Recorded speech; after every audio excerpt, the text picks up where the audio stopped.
September is Hunger Action Month, and today we're highlighting the issue of food insecurity among the elderly population. Now, according to the National Council on Aging, roughly 5.2 million older adults are food insecure in the United States. And here in the city, it's reported that more than 1 million elderly people struggle to feed themselves and their families.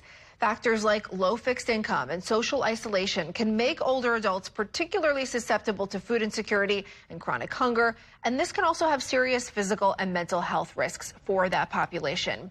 Here in the city, there are so many organizations offering programs to provide meals and help seniors unable to shop or cook for themselves. JASA is one of them, and their CEO, Kathryn Haslanger, joins us now this morning to talk more about the program and to talk more about this issue. So first, let's talk about the issue at hand. First of all, thank you for being here. Why are older adults, there are a bunch of reasons, why are they more vulnerable to this food insecurity? Food insecurity is a particular problem for older adults for a lot of reasons. First, many older adults are living on fixed incomes, and as we all know, food prices are rising, so stretching that limited income, fixed income, as the food costs increase is an enormous struggle. As we age, walking, carrying, moving around can be a little bit more difficult, so just physically getting to the grocery store can get a little bit harder. And despite the fact that we live in a city with amazing resources, there are still some communities that really are food deserts, where there's not really a good grocery store, a place to go. Yeah. And we think about this often as an issue of poverty. And it turns out really that even if you're sort of getting along, you're doing okay, one negative episode can tip you over. So it could be a medical problem. It could be an episode of climate change where there's flooding and winds in your community that can just tip you over into food insecurity and hunger. And we see some of the information here on the screen. As you said, even though we have so much, say if your closest grocery store is 2 miles away, that is very prohibitive for a lot of people, especially if they have physical, if their knee is hurting or whatever it may be, that's difficult for them to get to. You also saw on the screen that ordering online, although that is a great resource that we have, sometimes the technology is not user-friendly for the older population. Exactly. The online apps and the delivery services, that especially all the options that arose during COVID, were fabulous for so many folks. But if you're an older adult and you don't have access to the technology, or even if you're used to using a device but you're getting a little bit less nimble, it just creates an extra obstacle, an extra problem for an older adult to overcome. So all of these reasons consider what happens when these older adults find themselves in this food insecure population.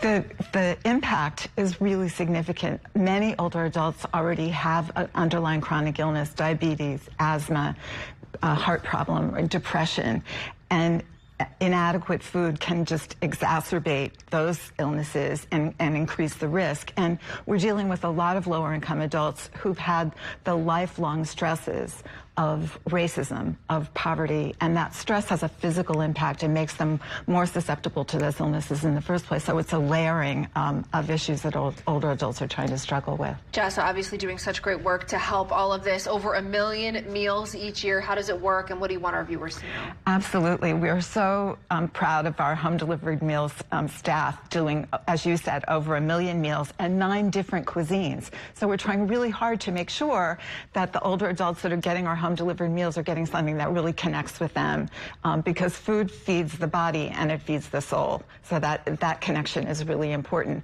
In addition to the home delivered meals, we're also doing hot, nutritious meals in over 20 older adult centers in different parts of the city. And there's a grab and go option if you want to just pick it up and take it along.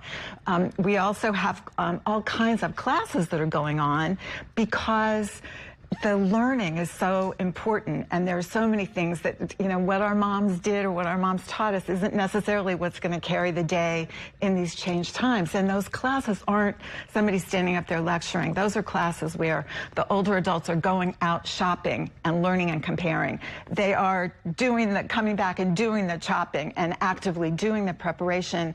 And one of the things that they've been focused on more recently is helping folks learn about plant-based meals. It's a great way to stretch a budget to get things that are really tasty and also good for your body.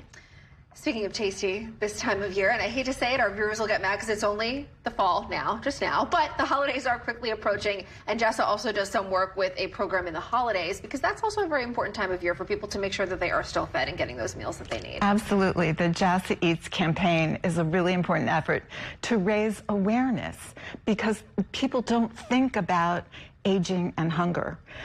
Too often in our society, older adults are invisible, and we're trying to deal with that endemic problem of ageism by raising up the issue of older adults and hunger during the holiday season and raising much needed funds so that we can provide more meals. And the JASA Eats cookbook, this is also a collection of great family recipes, so there are a lot of layers to your organization and what it's offering. Absolutely. And also all kinds of opportunities for volunteers, and volunteers of all ages. We invite folks to get in touch with us and let us know what they'd be interested in doing. And the website is right there on your screen if you're interested in getting in touch with JASA for anything, volunteer work, or if you need help yourself. And again, we'll just put it on the screen one more time. So many organizations here in the city doing great work, trying to help this issue because it is a big one indeed. The older population needs good meals, and food insecurity, it's debilitating for them. We encourage folks to contact us, to call us, to check out our website and see the resources, and also to call NYC Aging, the city agency that can help people connect to the resources in the community as well. Kathryn, good to have you. Thank you so much. Thank you for shining a light on this really important issue.